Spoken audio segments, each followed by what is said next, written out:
perception of the Dead was that they were most popular in the 70s, but obviously you toured in the 80s and the 90s. So my question was, how did the experiences of people that toured with them in the 70s, how was it different from your experience, and how did they shape or pave the way for you? Yeah.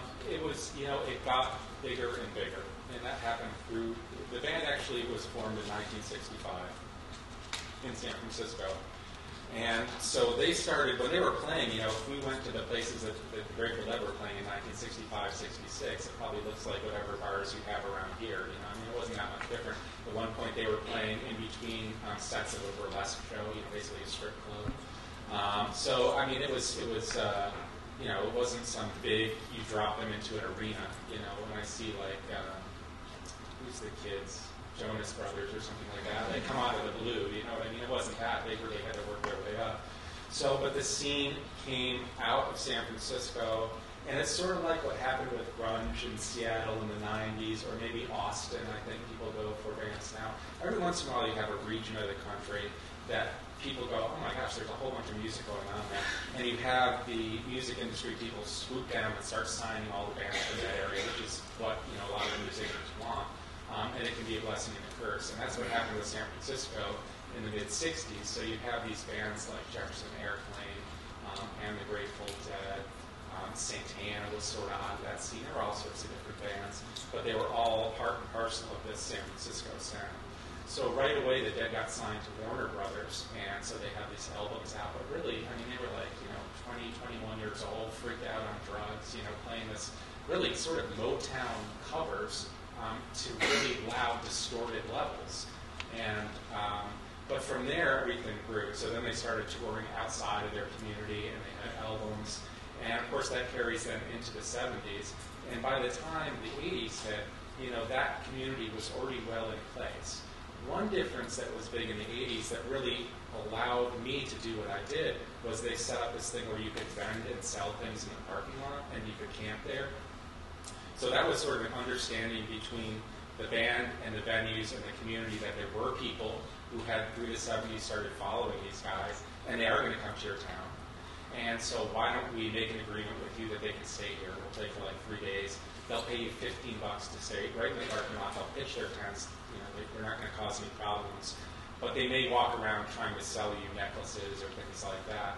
And so that allowed for this touring situation to happen, where people could bring things to shows, they could sell it, they could make money at that show to get a ticket, to get food, to go on to the next show. It also fostered this community where I wouldn't go down to 7-Eleven to get a Coke. I would buy one from the Deadhead on Shakedown Street, which is what we call the main drag, who was selling one, because I know he's going to use that money to go to the next show. And you sort of start supporting the scene, and there comes this pride in the community, and also the ability to tour. And that really didn't happen until the 80s. And so I was really, it worked out well for me, because all I knew was touring and the ability that you could do this, but it wasn't always that way. And then what happened is that grew and grew to the point where people forgot that they were there for the music, and they started to come there for just the party. And that's where this whole idea of anarchy and everything goes, and what started to happen. That's where things really went south. If you could change one thing about your entire experience while with the Dead, what would you think? Change one thing? Yeah. I would have gone to more shows. Yeah. There was particularly one set of shows I'm really upset with still, but this is sort of a good, romantic story. So I was going, my girlfriend was at Allegheny College, and I was at Potsdam. And so I would drive up there quite a bit to go see her, and I was on my way there, and I stopped into Rochester, and some friends of mine had tickets for these shows in Hampton Coliseum in Virginia.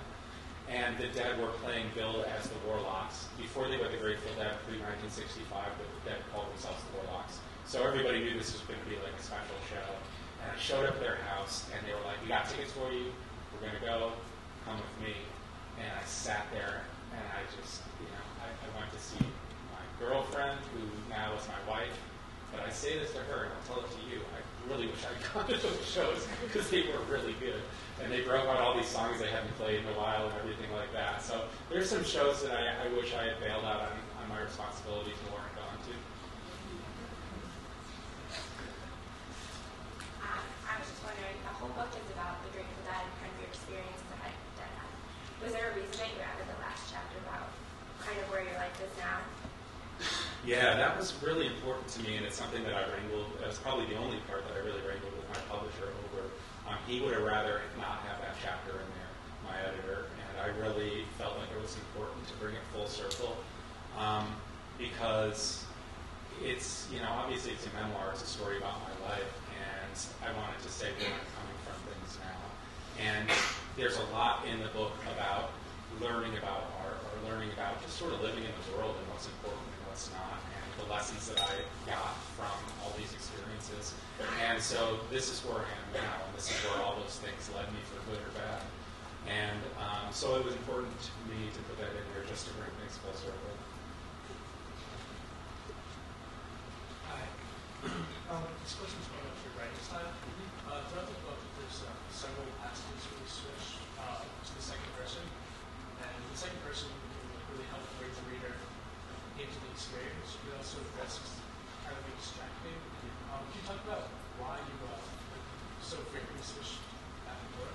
Yeah, well, the main reason is the one that you hit right on the head, and that was really sharp to pick up on, is that I felt like it did bring the reader in really close, and instead of just, it's hard to keep saying I all the time, so it was a nice break for me to say you, and it also allowed me to deal with some fuzzier memories, because I felt like I was freeing myself up from this whole thing of, and then I did this, and then I did that. Instead, it was a way to take the experience and sort of present it as the whole thing instead of my own little bits of perceptions of it. So it allowed me to create different scenes and to say, for example, I think there's the first one is when we're in the van and we're waking up in the morning. Well, I did that all over the country, in different places at different times. So there's a certain feeling of that happens that I would be doing an injustice to if I just picked this one time and said, and then I woke up in the van and this happened. So instead, it allowed me to just say, this is the experience of what this is like. Or another one is, going into a concert the first thing or coming out of a concert. And I am going to read a couple of those passages tonight. But it just, it allows you to say, this is the whole experience. Now, the other part of that is that I come from a poetry background, and specifically a prose poetry background. And I don't know if you guys know what that is, but basically prose poetry would be like if you took a poem and instead of having all these line breaks and short lines, you sort of just wrote them like sentences, one after another. So it might look like a paragraph, but we actually think about it in terms of being a poem and being very image-driven and rhythmic and all these different things you think about for poetry. So it was a little way for me to sneak some prose poetry into my book too and take off on flights that way. My question is, seeing as though the Deadhead culture was and continues to be a major cultural movement, do you believe that in today's culture, a movement of that magnitude can be achieved again? Great question. I like the boots. Thank you. That's a really tough question that I've grappled with a lot, and I'll tell you, I actually just finished a book that's about Timothy Leary and Allen Ginsberg and sort of the seeds of the psychedelic revolution in this country, starting about 1961. And I've thought about that issue a lot with this book and thinking, is it possible to have a mass countercultural movement? What does that mean? What would it take? And I think, what I keep bumping up against is as soon as any little group gets together and then pops their heads up, it ends up in a gap ad like that. And it's really tough. Or even if it doesn't end up in a gap ad, it ends up, on YouTube and then getting, like a pants down guy or something like that. It ends up getting caricatured or whatever it might be. Not that that wasn't a pre-made caricature, but so I don't know. But I tell you what sort of freaks me out lately is that I've been thinking about like these teabag groups, or the kids who just got busted bugging the senator's phone. And before that, they had sort of pulled these pranks to forward this right-wing agenda, which really comes out of the left-wing prankster community in the 60s. So that sort of is messing with me a little bit, and trying to think about what does that mean, and are they sort of co-opting this, and what does that mean for the left? At the same time, I look at somebody like Jon Stewart, and I say, he's really that's an extension of all of the 60s left-wing movements as well, and that's mainstream, but at the same time, he's really pushing this left-wing agenda. And so I don't know. The answer is I don't know, but I think about it a lot. Thank you. You're welcome. Hi. On page 2 or 3 of your book, you wrote how Dale Davis believed that the children of divorce were attracted to the Grateful Dead because they saw Jerry Garcia as a father figure. Did you see Jerry as a father figure as well, considering how your father was in D.C. all the time on business? Yeah, I never did. And maybe it's, part of that was because I had a father figure that was there, and was, whether or not he was physically present, was a large presence in my life. The last thing I needed was another father sort of looming over me, So I didn't need things that way. And I think, unfortunately, Jerry Garcia didn't want to be portrayed that way. He didn't want to be, he was really a free spirit, and he was an artist, and he was a bohemian, and he wanted to be left alone to play his music, but that wasn't the path that was chosen for him. He ended up with this big following, and he was put out there as the leader of the Deadheads, for better or worse in his life, and I think it was worse. I think he retreated into drugs as a way to cushion himself from that pressure, which was not natural to him. He was basically a lifelong heroin addict, which eventually did kill him. He was never exercised, ate horribly, was pretty obese at times, did not take care of himself. But he was this sort of tortured, genius person who was put up there as this icon, and I think it did him in. And I never wanted to do him that way. I never saw him that way. There were people in the scene, in the Deadhead community, that I would have looked up to more because they were right there with me, and I was listening to them and talking to them, and they were more influential than Jerry Garcia as a figure.